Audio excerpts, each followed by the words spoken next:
जय हिंद दोस्तों।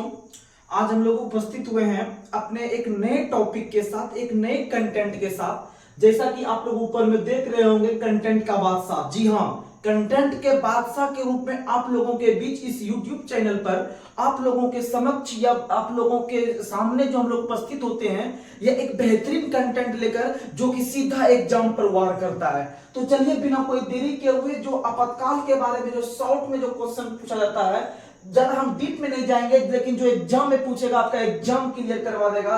तो चलिए आपात संबंधी हम लोग 2 मिनट के अंदर में सारा कंटेंट देख लेते हैं जो एग्जाम पे भारी पड़ेगा। तो ये आपातकाल पहली बार 1935 अधिनियम में लिया गया था। भारत सरकार को चलाने के लिए आपको ब्रिटेन के संसद में समय समय पर कानून लाता था। उसी कानून में से एक कानून है आपका 1935 का अधिनियम। 1935 के अधिनियम में ही आपको पहली बार आपातकाल देखने के लिए मिला था।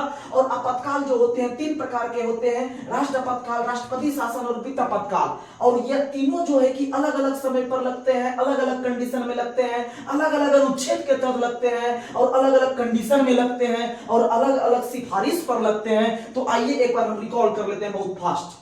तो सबसे पहली बार राष्ट्र आपातकाल जो लगते हैं 352 अनुच्छेद के तहत, और राष्ट्रपति शासन जो लगते हैं 356 के तहत, और वित्त आपातकाल जो लगते हैं 360 के तहत। वित्त जो लिखते हैं 0 ऐसा लिखते हैं यहाँ पर, इसीलिए यहाँ इसका इकाई डिजिट 0 लेना है और अभी तक ये 0 बार लगे हैं, ये कॉन्सेप्ट क्लियर। और राष्ट्र आपातकाल 352 के तहत लगते हैं और अभी तक ये 3 बार लगे हुए हैं। और 3 बार में से पहली बार 1962 में, दूसरी बार 1971 में और तीसरी बार 1975 में। सही बात। उसके बाद आप लोग को बता दें कि राष्ट्र आपातकाल ही एक ऐसा आपातकाल है जिसका प्रभाव हमें मौलिक अधिकार पर देखने के लिए मिलता है। और मौलिक अधिकार में आप लोग को पता होगा अनुच्छेद 12 से लेकर 35 तक में अगर किसी भी अनुच्छेद को अगर हम समाप्त करने के लिए अगर जो हम आगे आएंगे तो उसमें से अनुच्छेद 352 का प्रयोग करेंगे। और राष्ट्र आपातकाल लगने का भी 3 तरीका होता है, आप लोग को पता होगा। जैसे युद्ध हो गया, सैन्य विद्रोह हो गया, और उसमें से आप लोग का होगा बाह्य आक्रमण हो गया। तो ये सारा आपका राष्ट्र आपातकाल लगने का तरीका है। और राष्ट्र आपातकाल जो लगता है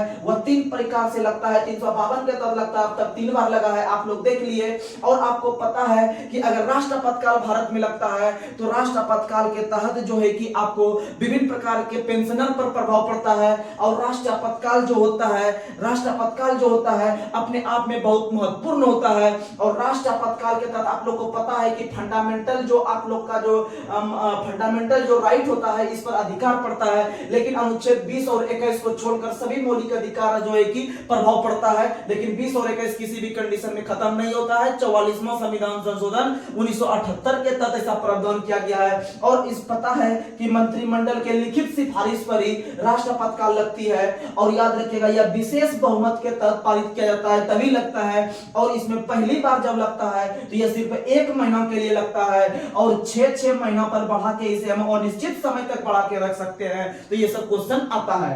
वही राष्ट्रपति शासन देखते हैं तो 356 के तहत, और अभी तक लगभग 120 बार पूरे भारत में लग चुका है। पहला राज्य पंजाब बना था जब 1952 ईस्वी में पहली बार लगा था। और बिहार में कुल 8 बार राष्ट्रपति शासन लगे हैं। उसके बाद आप लोग को पता है कि मंत्रिमंडल के सिर्फ सलाह से जो है कि वहां पर आपका लग जाता है राष्ट्रपति शासन, और यह साधारण बहुमत के तहत लगता है। और पहली बार जब लगता है तो यह 2 महीना के लिए लगता है। और वह अधिकतम जो लग सकता है 3 वर्ष तक ही राष्ट्रपति शासन कहीं पर लग सकता है। अब आइए वित्त आपातकाल। वित्त आपातकाल 360 के तहत लगते हैं, अभी तक 0 बार लगे हैं। और यह भी जो है कि आपका राष्ट्रपति शासन के तरह ही सिर्फ सलाह पर ही लग जाते हैं।